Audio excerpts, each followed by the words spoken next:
नमस्कार. आपण भारताचा प्राचीन इतिहास या विषयावर प्रश्न बघणार आहोत. प्रश्न बघत असताना मध्येच व्हिडिओ आवडला असेल तर चॅनलला लाईक, शेअर, सबस्क्राईब करायला विसरू नका. चला मग प्रश्नांना सुरुवात करूया.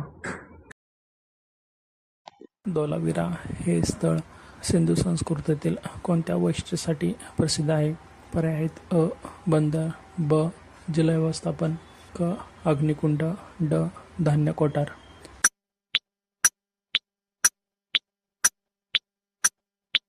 या प्रश्नाचे योग्य उत्तर आहे पर्याय क्रमांक ब. जल व्यवस्थापन. धोलावीरा हे प्रगत जलसंचय आणि पाणी व्यवस्थापन प्रणाली आहे. धोलावीर हे स्थळ गुजरातच्या कच्छ प्रदेशात आहे. अष्टाध्यायी हा ग्रंथ कोणत्या विषयाशी संबंधित आहे? पर्याय आहेत अ. खगोलशास्त्र, ब. व्याकरण, क. वैद्यक, ड. अर्थशास्त्र.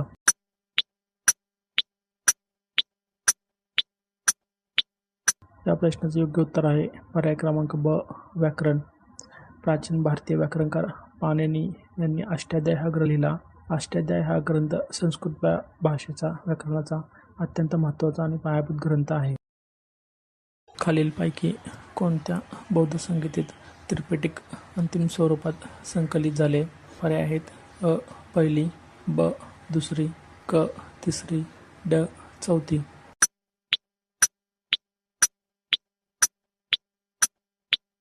योग्य उत्तर आहे पर्याय क्रमांक क. तिसरी. गहपती हा शब्द वैदिक काळात कोणासाठी वापरला जात होता? पर्याय आहेत अ. राजा, ब. शेतकरी, क. घरचा प्रमुख, ड.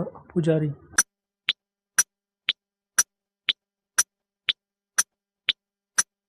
याचे योग्य उत्तर आहे पर्याय क्रमांक क. घरचा प्रमुख. वैदिक काळात गहपती हा कुटुंबाच्या प्रमुखासाठी वापरला जात असे. वैदिक समाजात त्याला सामाजिक आणि आर्थिक महत्त्व होते.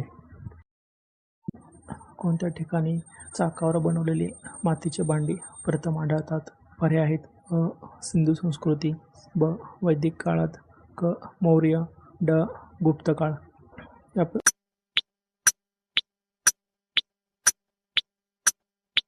योग्य उत्तर आहे पर्याय क्रमांक सिंधू संस्कृती.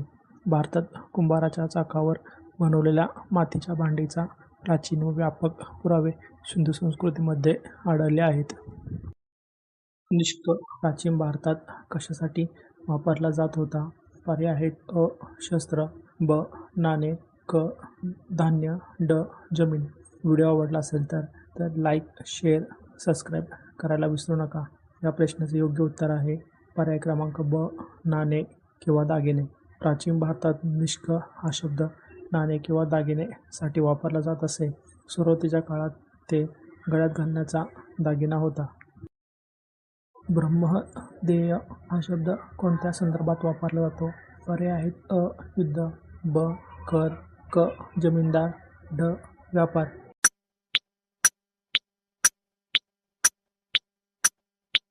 योग्य उत्तर आहे क. जमीनदार. ब्राह्मणांना दिलेली जमीन म्हणजे ब्रह्मदेय. या जमिनीवर राजा कोणताही कर लावत नसे. खालीलपैकी कोणत्या ग्रंथात दशराज्ञ युद्ध वर्णन केले आहे? पर्याय आहेत अ. यजुर्वेद, ब. ऋग्वेद, क. उपनिषद, ड. रामायण. उत्तर माहीत असेल तर कमेंटमध्ये उत्तर लिहायला विसरू नका. योग्य उत्तर आहे पर्याय क्रमांक ब. ऋग्वेद. ऋग्वेदात दशराज्ञ युद्ध 10 राजांचे युद्ध वर्णन केले आहे. हे युद्ध परुष्णी म्हणजे आजच्या रावी नदीकाठी लढले गेले होते. अमरावती शिल्पकला कोणत्या धर्माशी संबंधित आहे? पर्याय आहेत अ. जैन, बौद्ध, क. हिंदू, ड. शीख.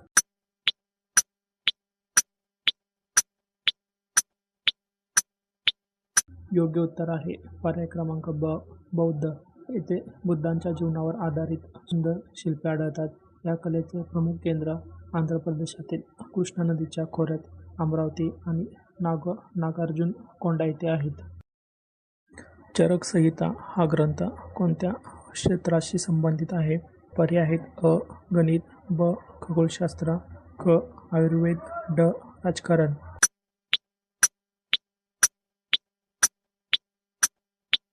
योग्य उत्तर आहे पर्याय क्रमांक क Ayurveda.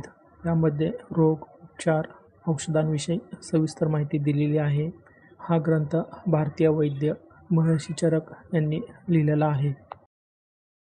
Sindhu standards, weights and measures यावरून काय सूचित होते? पर्याय आहेत अ. धार्मिक प्रथा, ब. व्यापारातील प्रामाणिकपणा, क. युद्ध कौशल्य, ड. कृषी विकास.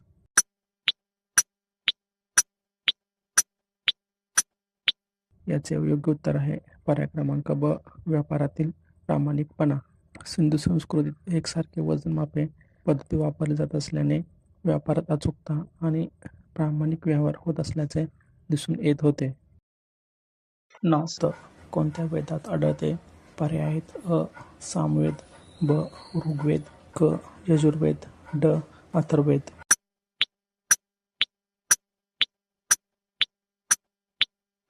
याचे योग्य उत्तर आहे पर्याय क्रमांक ब. ऋग्वेद. नासदीय सूक्त हे सृष्टीच्या उत्पत्तीबद्दलचे तत्वज्ञान मांडणारे सूक्त असून ते ऋग्वेदात आढळते. प्रश्न पुढचा. श्रुती स्मृती यांमध्ये मुख्य फरक काय आहे? पर्याय आहेत अ. भाषा, ब. कालखंड, क. धार्मिक अधिकार, ड. लेखक.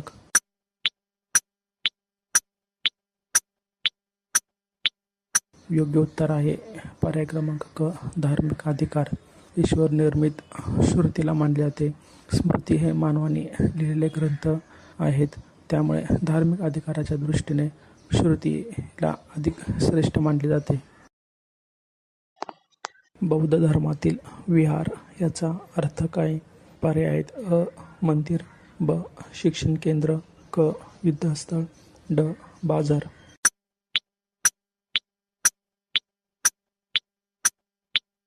योग्य उत्तर आहे पर्याय क्रमांक ब. शिक्षण केंद्र. बौद्ध भिक्षूंचे निवासस्थान म्हणजे विहार. येथे शिक्षण, ध्यान आणि धर्मप्रसाराचे कार्य चालत असे.